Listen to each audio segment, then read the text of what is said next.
नमस्कार, heart talk India में आपका बहुत बहुत स्वागत है। मैं हूं दिवाकर विक्रम सिंह। देश की राजनीति में इन दिनों चर्चा है सुचिता की, और चर्चा इस बात की कि आखिर में लोकतंत्र का भविष्य कहां खड़ा हुआ है। ये चर्चा मौजू भी है इसलिए क्योंकि 2024 के आम चुनाव के तारीखों का ऐलान हो गया है, और अब चाहे पूरे देश में जहां भी कोई मामला कोर्ट में चल रहा हो, उस मामलों से हटा करके देखिए तो अब जनता की अदालत में मामला चला गया है। पिछले 10 सालों के मोदी सरकार के कार्यकाल और विपक्ष के ये आरोप कि इस सरकार ने लोकतंत्र को खत्म कर दिया है। जनता इसका फैसला करेगी, लेकिन जनता के ही नुमाइंदे के रूप में कुछ ऐसे सुधी विशेषज्ञ हैं जो देखते हैं कि वास्तव में जो कुछ भी बातें इस देश के लोकतंत्र के संदर्भ में हो रही हैं और राजनीति के जो दशा है उसकी दिशा क्या होने वाली है, क्योंकि संकल्प हमारा है या किसी एक व्यक्ति का या प्रधानमंत्री या सरकार का नहीं कि अब इस देश को विश्व गुरु बनाना है। कितनी बाधाएं हैं और कहां ये देश जा रहा है, कहां कहां क्या मुश्किलें हैं, हम इन्हीं सारे मुद्दों पर बात करेंगे। और हमने आपसे वादा भी किया था कि अब हम कुछ सुधी विशेषज्ञों को, जाने माने विश्लेषकों को, कुछ वरिष्ठ पूर्व अधिकारियों को भी हम अपने इस मंच पर जोड़ेंगे और उनसे बातचीत करेंगे इन ज्वलंत मुद्दों पर, ताकि एक जनमत तैयार हो सके, क्योंकि पक्ष और विपक्ष से ही वो जनमत तैयार होता है जिसकी आस हम सबको है, और उसी से हमारा देश और हमारे देश का लोकतंत्र मजबूत होगा। पहले हम एक खास मेहमान से हम तारुफ कराते हैं। सुलखान सिंह जी हैं, जो उत्तर प्रदेश के पूर्व डीजीपी रहे हैं और बहुत ही जाने माने विश्लेषक हैं, विशेषज्ञ हैं, रक्षा मामलों के, आंतरिक सुरक्षा के मामलों के और राजनीति के मामलों के भी जानकार हैं, क्योंकि रिटायरमेंट के बाद बुंदेलखंड के आंदोलन और बुंदेलखंड के देश के विकास में उसकी क्या भूमिका रही है और बुंदेलखंड को कितना आगे जाना चाहिए, इसको लेकर के भी सुलखान सिंह जी एक मुहिम चला रहे हैं। एक पत्रकार होने के नाते मेरा ये बनता है फर्ज कि मैं उनको सामने लाऊं और इस चुनाव के पूरे परिदृश्य के दौरान उनसे समय समय पर बात करके आपके सामने कुछ उनके नजरिए को रखूं, ताकि देश की जनता को समझ में आए कि आखिर में ये सब कुछ चल क्या रहा है। बहुत बहुत स्वागत है सर आपका हार्ट टॉक इंडिया पे। आप क्या कहना चाहेंगे जो परिदृश्य इस समय आपको दिख रहा है सर? देखिए, मेरा एक राजनीतिक जो शुरुआत मैंने की है वो मुख्यतः केंद्रित है इस बात पर कि अलग से बुंदेलखंड स्टेट का गठन किया जाए, जिसमें मध्य प्रदेश के 7 जिले और उत्तर प्रदेश के 7 जिले शामिल होने चाहिए। और इस दृष्टिकोण से मैंने एक पार्टी बनाने का ऐलान किया था नवंबर 2023 में। तो अभी हम उस पार्टी का गठन कर रहे हैं और हमारा प्लान तो था कि ये 2024 के लोकसभा के चुनाव, सभी 8 लोकसभा सीटें जो पड़ती हैं बुंदेलखंड क्षेत्र में, 4 मध्य प्रदेश में है और 4 उत्तर प्रदेश में है, तो उनको कंटेस्ट किया जाए। लेकिन अभी हमारे संसाधन और हमारी जो व्यवस्था हुई वो अभी नहीं हो पाई है, इसलिए हम लोग इस बार अभी कंटेस्ट नहीं कर रहे हैं। लेकिन हम इस बात का प्रचार कर रहे हैं और राजनीतिक दलों से हम ये एक उनकी अपील कर रहे हैं कि वो अपने इलेक्शन मैनिफेस्टो में बुंदेलखंड स्टेट के बारे में अपना कमिटमेंट शामिल करें, ताकि लोगों को मालूम हो कि बुंदेलखंड राज्य बनाने के संबंध में उनकी क्या राय है। खासतौर पर इसलिए भी हमने ये बात शुरू की है क्योंकि पिछले चुनावों में बुंदेलखंड की बहुत बड़ी नेता है सुश्री उमा भारती जी, और उन्होंने घोषणा की थी कि अगर सरकार हमारी बनती है तो हम बुंदेलखंड राज्य गठन करेंगे। माननीय राजनाथ सिंह जी ने भी घोषणा की थी और स्वयं प्रधानमंत्री जी ने भी कहा था कि बुंदेलखंड राज्य गठन किया जाएगा। लेकिन किन्हीं कारणों से ये लोग लगता है भूल गए इस बात को। तो हम उनको अपील करते हैं कि आप इस चुनाव में इसको शामिल करिए और इस चुनाव के बाद बुंदेलखंड राज्य का गठन करें। बुंदेलखंड राज्य पर सर हम एक अलग चर्चा करेंगे, क्योंकि आपने चूंकि आपको पहले अपनी बात वो रखनी थी, और हम मानते हैं कि बुंदेलखंड अलग राज्य बनेगा तभी आगे जाएगा। हालांकि इस संबंध में कई चर्चाएं की जा सकती हैं। सवाल यह है कि जैसे आपने उमा भारती का जिक्र किया, आपने राजनाथ सिंह का जिक्र किया, प्रधानमंत्री का भी जिक्र किया।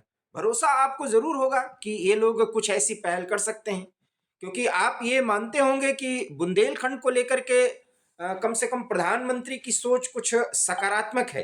जैसे पानी की एक बहुत बड़ी समस्या बुंदेलखंड रीजन में है, और प्रधानमंत्री अभी चुनाव भी था जब मध्य प्रदेश का, तो उसमें भी वो कई संभाषणों के दौरान ये कहते देखे पाए गए कि बुंदेलखंड पे लोगों ने वायदे ज्यादा किए हैं, किया कुछ नहीं है। लेकिन प्रधानमंत्री के मुताबिक उनकी सरकार ने बुंदेलखंड को आगे ले जाने के लिए भरपूर प्रयास किया है, और बुंदेलखंड की जनता ने प्रधानमंत्री को समर्थन भी दिया है। क्या कहना चाहेंगे इस पर? बुंदेलखंड की जनता ने प्रधानमंत्री जी की पार्टी को और खास तौर पर प्रधानमंत्री जी का विश्वास करके पूरा समर्थन दिया है। नतीजा उसका ये है कि 8 की 8 लोकसभा सीटें भाजपा के लोग उसमें हैं। तो बल्कि मैं तो बीजेपी के सांसदों से और लोगों से भी मिला हूँ, और मैं उनसे भी अपील करता रहा हूँ कि भाई आप लोग इस बात को अपने स्तर पर उठाइए।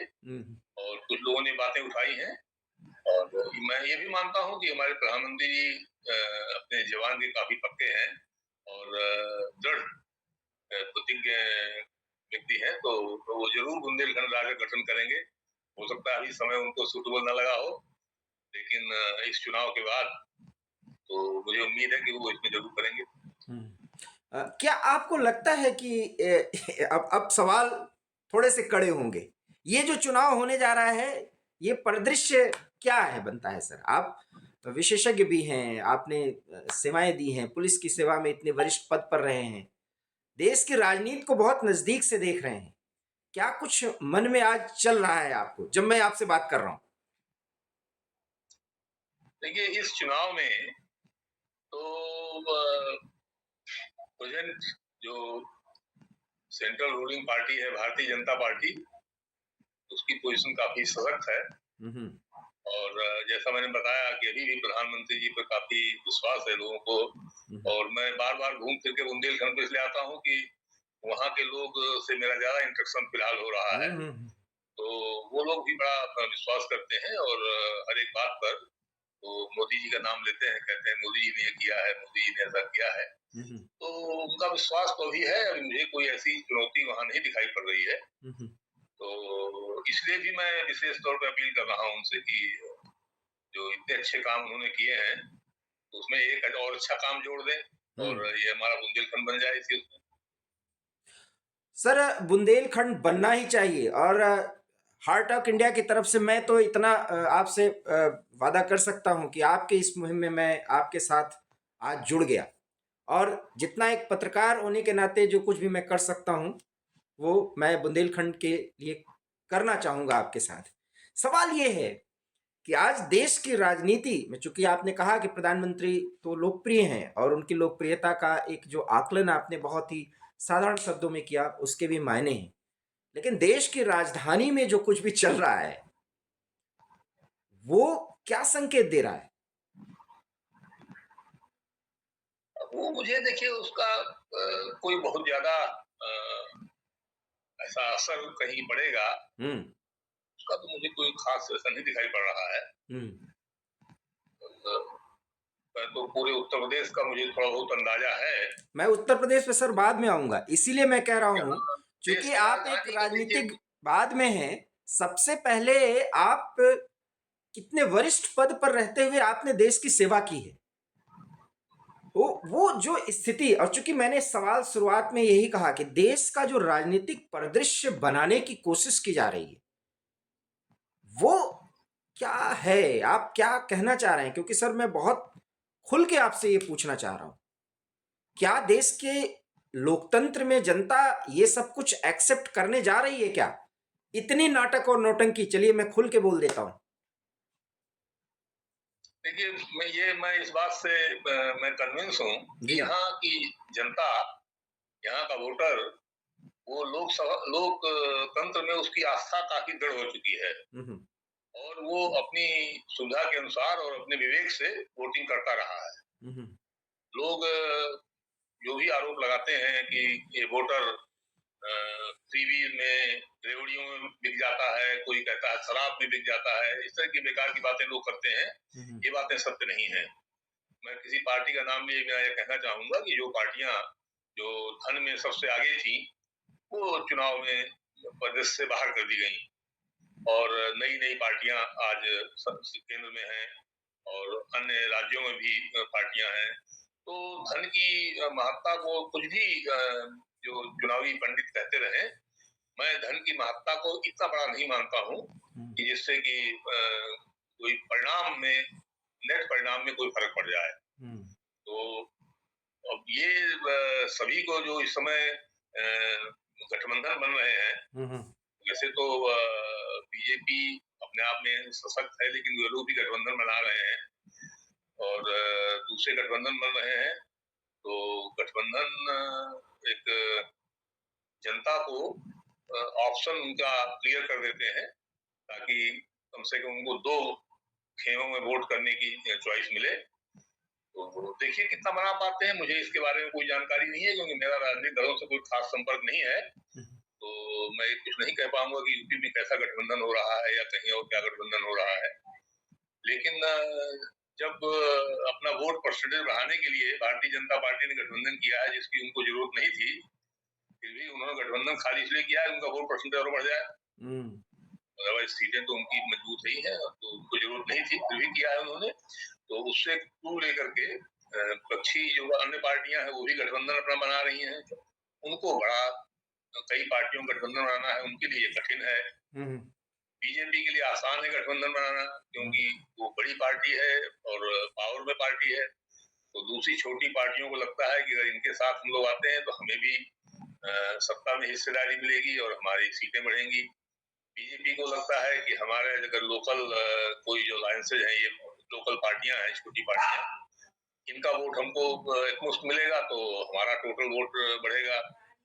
तो अब की बार 400 पार का जो नारा है वो उनको सकारात्मक सार्थक होता दिख रहा है। तो बीजेपी के लिए तुलनात्मक रूप से आसान है गठबंधन ये, और अन्य पार्टियों के लिए थोड़ा कठिन है। काफी दिक्कतें उन लोगों को तो आई रही हैं, लेकिन जैसे मैंने कहा मेरी जानकारी अखबारों पे ही आधारित है और मेरा किसी राजनीतिक दल से कोई संबंध बहुत ऐसा नहीं रहा है पहले भी। तो अभी भी बाई चांस जो है मेरा किसी से सीधा संबंध नहीं रहता। मैं इंडिविजुअल सांसद हैं, विधायक हैं, उन लोगों से अब संपर्क करता हूँ। तो ये परिदृश्य जो है क्रिस्टलाइज हो रहा है, चुनाव जैसे नजदीक आ रहे हैं तो मुझे लगता है और तेजी आएगी इसमें। लेकिन जितना ओपन सोर्स जानकारी है उसके आगे मैं इसमें जो है कोई मेरी पास जानकारी है। बात सर और आगे करते हैं, अब थोड़ा सा हम ओपन करते हैं। अरविंद केजरीवाल इस समय प्रधानमंत्री को एक बड़ी चुनौती दे रहे हैं, लेकिन आप देख रहे हैं कि वो रिमांड पर चल रहे हैं ईडी के, और हो सकता है क्या, मेरा भी जो एक अनुमान है कि वो सीबीआई के भी रिमांड पर जाने वाले हैं। लेकिन अरविंद केजरीवाल जिस तरीके से कानून व्यवस्था और पूरे एक तंत्र को अपने हिसाब से मोल्ड करने की कोशिश कर रहे हैं, क्या कोई सरकार चल सकती है क्या जब रिमांड की स्थिति में मुख्यमंत्री हो?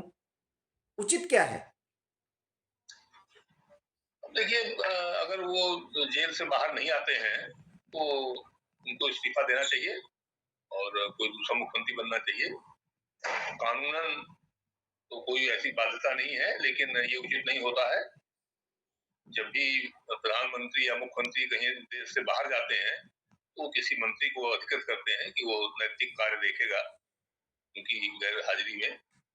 और यहाँ तो चूंकि कारागार में वो बंद है फिलहाल, तो ये नैतिक रूप से उचित नहीं होगा और उनको ये इस बात का सबूत देना चाहिए कि जो कॉन्स्टिट्यूशनल मोरालिटी है उस पर उनका यकीन है।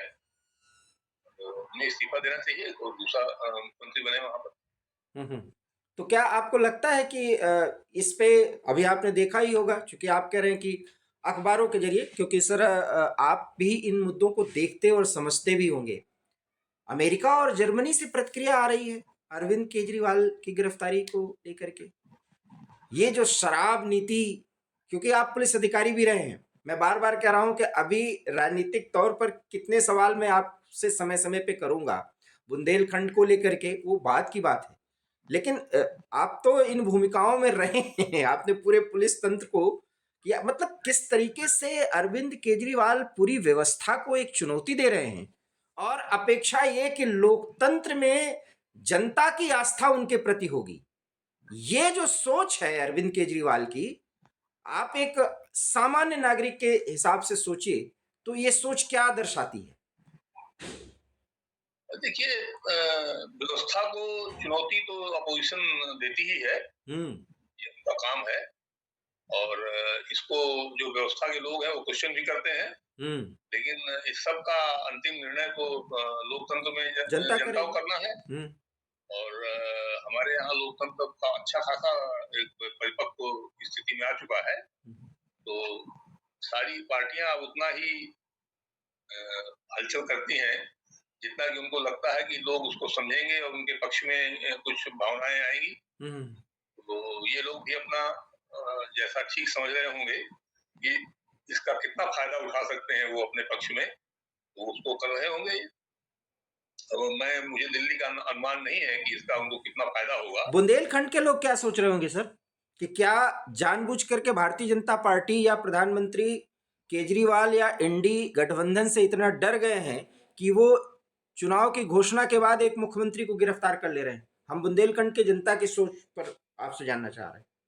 देखिए, बुंदेलखंड में दिल्ली कोई मुद्दा नहीं है, जहां तक जिससे मेरी लोगों से बात हुई है कोई मुद्दा नहीं है। और इसको तो लोग अखबार में पढ़ करके किनारे कर देते हैं वहां लोग जो है।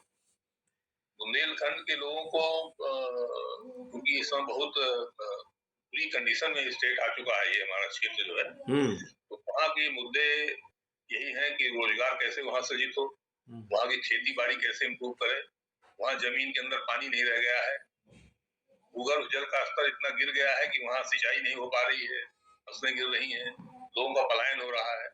आप अनुमान ये लगा लीजिए कि वहाँ मजदूरी तक नहीं है और लोग मजदूरी करने के लिए एनसीआर और गुजरात और महाराष्ट्र जा रहे हैं बुंदेलखंड से। ये चार बातें आपने जो कही बुंदेलखंड के संदर्भ में, चूंकि आप उस मूवमेंट से जुड़ रहे हैं, क्या ये अलग राज्य बन जाने के बाद ये समस्याएं सॉल्व हो जाएंगी? अलग राज्य बन जाने के बाद ये फोकस में आ जाएंगी। अच्छा। अभी ये केंद्र यहाँ लखनऊ का केंद्र है और 403 विधानसभा का क्षेत्र है, 24 करोड़ आबादी का क्षेत्र है। बुंदेलखंड की आबादी 2 करोड़ है, वो भी 2 राज्यों में बट गया है। तो ना ये मध्य प्रदेश के फोकस में आता है, ना उत्तर प्रदेश के फोकस में आता है। उदाहरण वहाँ ये है कि देखिए, पिछले करीब 40 साल से मैं जो थोड़ा देख रहा हूँ वहाँ क्षेत्र में, वहाँ कोई ऐसी योजनाएं नहीं बनाई जा रही हैं जिससे कि जो सतह का पानी है, बरसात का पानी है, उसको रोका जाए, जिससे ग्राउंड वाटर के जो अवेलेबिलिटी है वो बढ़े। मैं आपको बता दूं कि 1930 के आसपास ब्रिटिश शासन में केन कैनाल बनाई गई थी, जो हमारे मेरा जिला बांदा है, जो बांदा की मुख्य या केवल एक सिंचाई परियोजना है, जो बांदा में काफी एरिया में सिंचाई करती है।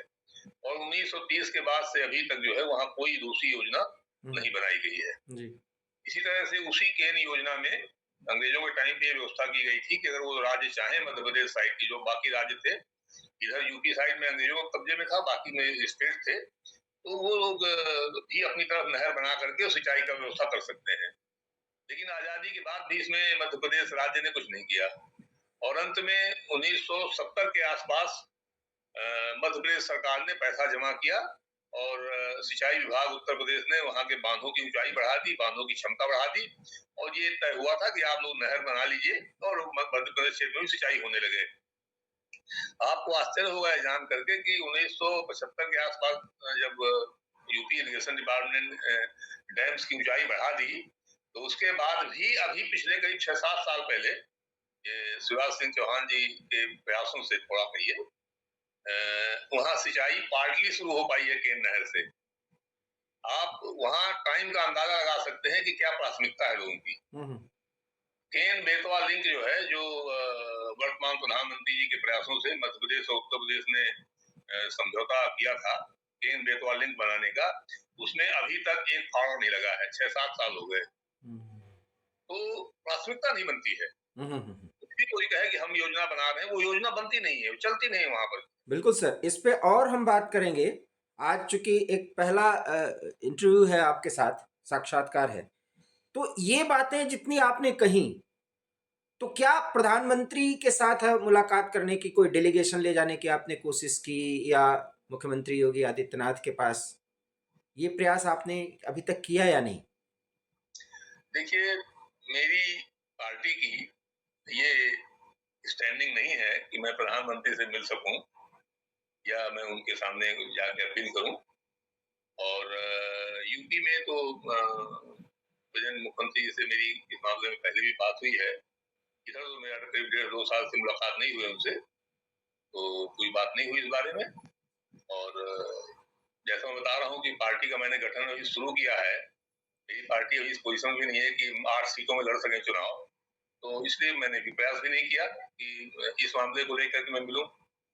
तो अभी तो हम उनसे अपील कर रहे हैं कि इसमें आप अलग स्टेट बनाइए, और उसके बाद आपकी सरकार दोनों क्षेत्र में है, तो अगर बुंदेलखंड आज बनाती है भारतीय जनता पार्टी, बुंदेलखंड जो बनेगा उसमें इनकी सरकार भी भारतीय जनता पार्टी की बनेगी। तो हमारा ये कहना नहीं है कि भारतीय जनता पार्टी इग्नोर कर रही है। अगर इनकी सरकार भी बनती है तो ये लोग भी वही काम करेंगे जो वहां के हित में है। तो बनाए और अपनी सरकार बनाए। मैं तो अपील करूंगा साहब, आप बनाइए और अपनी सरकार बना लीजिए बुंदेलखंड में, और हम आपको धन्यवाद करेंगे।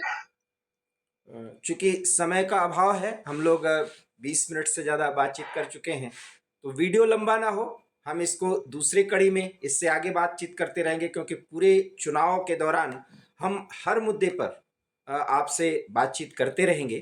तो आज फिलहाल इतना ही, और आगे हम भरोसा दिलाते हैं कि हार्ट अटैक इंडिया के दर्शकों को कि सुलखान सिंह सर हमारे साथ इस पूरे चुनावी परिदृश्य में समय समय पर आएंगे और अपनी बात रखेंगे, जिसमें बुंदेलखंड की समस्याओं के सहित देश का राजनीतिक परिदृश्य, इस पर वो प्रकाश डालते रहेंगे। आपका बहुत बहुत धन्यवाद सर। हम फिर आपसे मिलेंगे, और तब तक हार्ट अटैक इंडिया के दर्शक आप इस बात को देखिए, और हमारा ये वीडियो और हमारी बातचीत पसंद आई हो तो प्लीज इसे लाइक करिए, शेयर करिए, और हमारे इस चैनल हार्ट अटैक इंडिया को सब्सक्राइब करिए। बहुत बहुत धन्यवाद सर, आप सबका बहुत बहुत धन्यवाद।